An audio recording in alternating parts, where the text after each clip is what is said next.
আসসালামু আলাইকুম। আজ বানিয়েছি টক ঝাল মিষ্টি চালতার আচার।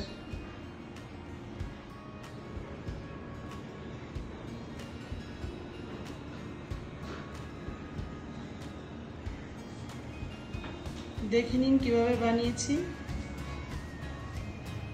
টক ঝাল মিষ্টি চালতার আচার। চালতার আচার বানানোর জন্য আগে চালতাগুলোকে কেটে নিচ্ছি।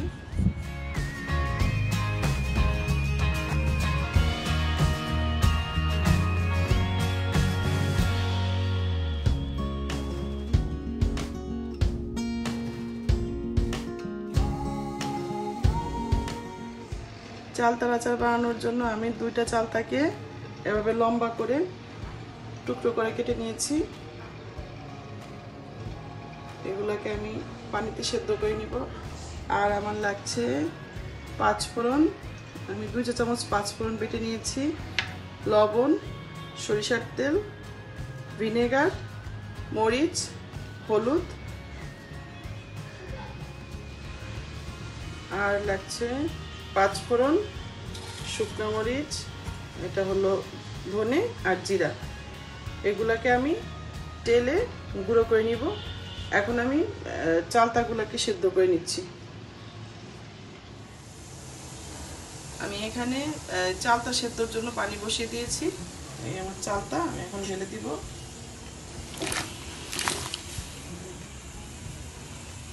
চালতাটাকে সামান্য একটু হলুদ দিয়ে মেখে রেখেছিলাম, ঢেলে দিচ্ছি। আমি কোনো লবণ দিব না, এভাবেই আমি সেদ্ধ করব।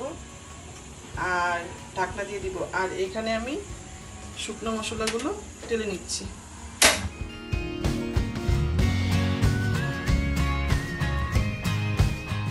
আমি এগুলোকে গুঁড়া করে নিব, তবে একবারে মিহি করব না, একটু আধা ভাঙা করব। আর এখানে আমি চালতাটাকে ঢেকে দিচ্ছি।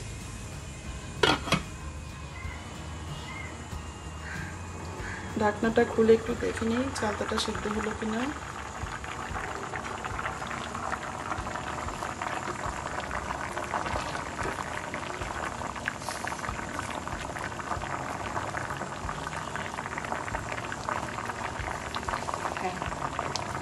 সেদ্ধ হয়ে গিয়েছে, জালটা বন্ধ করে দিচ্ছি। আর চালতাটাকে এখন আমি ছেঁচে নিব। এভাবে চালতাগুলোকে ছেঁচে নিলাম। এবার একটা বাটিতে তুলে ফেলছি।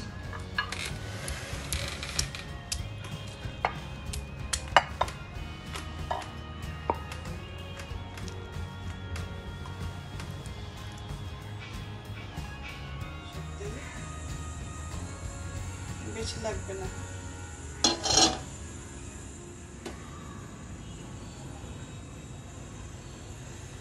এ হলো চালতা, আর এই হলো আচারের মশলা। এখানে 2.5 চা চামচ লবণ, 1/2 চা চামচ শুকনো মরিচ টালা গুঁড়া, টালা মশলা গুঁড়া, শুকনো মশলা গুঁড়া, আর মরিচ আছে এখানে 1 চা চামচ, হলুদ আছে 1/2 চা চামচ, আর চিনি আছে তাও প্রায় 2.5 চা চামচ, আর গুড়। তা এখন আমি সবার আগে 5 ফোড়ন বাটাটা দিয়ে দিচ্ছি। এখানে 2 চা চামচ মতো 5 ফোড়ন বাটা আছে, এটা আমি দিয়ে দিচ্ছি। চালতা দিয়ে দিচ্ছি।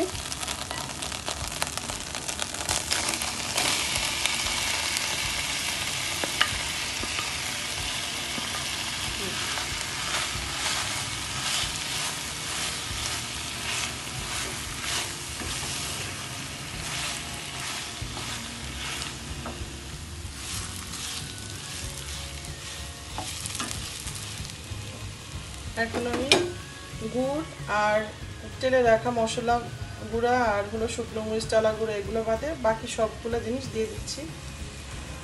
সাথে দিয়ে দিচ্ছি ভিনেগার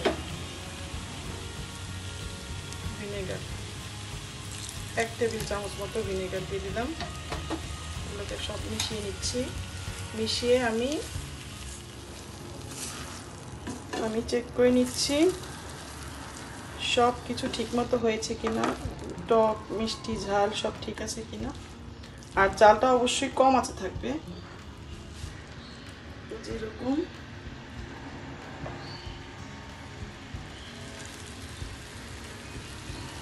তা না হলে লেগে যেতে পারে, কারণ এখানে চিনি আছে, তাই লেগে যাওয়ার সম্ভাবনাও আছে।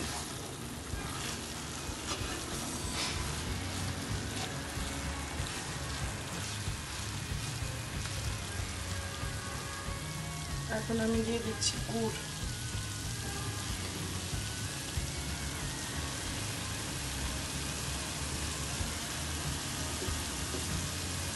একটু আজ আমি টেস্ট করে দিচ্ছি। গুড়টা প্রায় গলে গিয়েছে।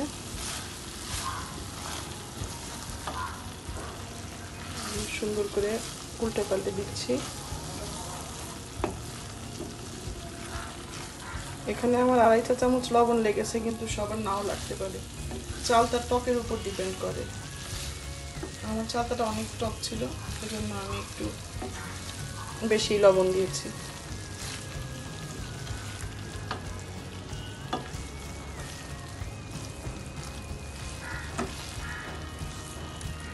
আমি দিয়ে দিব টালা মশলা গুঁড়া। তা আমি পুরোটা দিচ্ছি না, আমি এখন পুরো মশলাটা দিচ্ছি না, এতটুকু দিয়েছি। এখন চেক করে নিব সব ঠিক আছে কিনা। বেশি মশলা দিলে যে খুব মজা হবে এরকম কোনো ব্যাপার নয়, তাই চেক করে নিচ্ছি সব ঠিক আছে কিনা।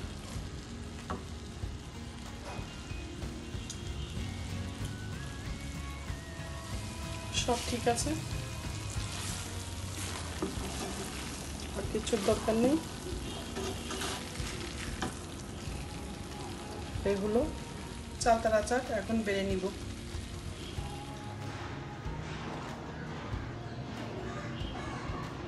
এরকম একটা বয়ামে আমি আচারগুলো নিয়েছি।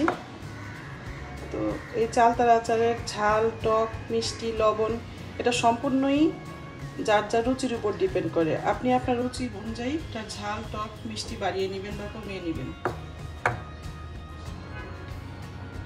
তো হয়ে গেল আমার চালতার আচার।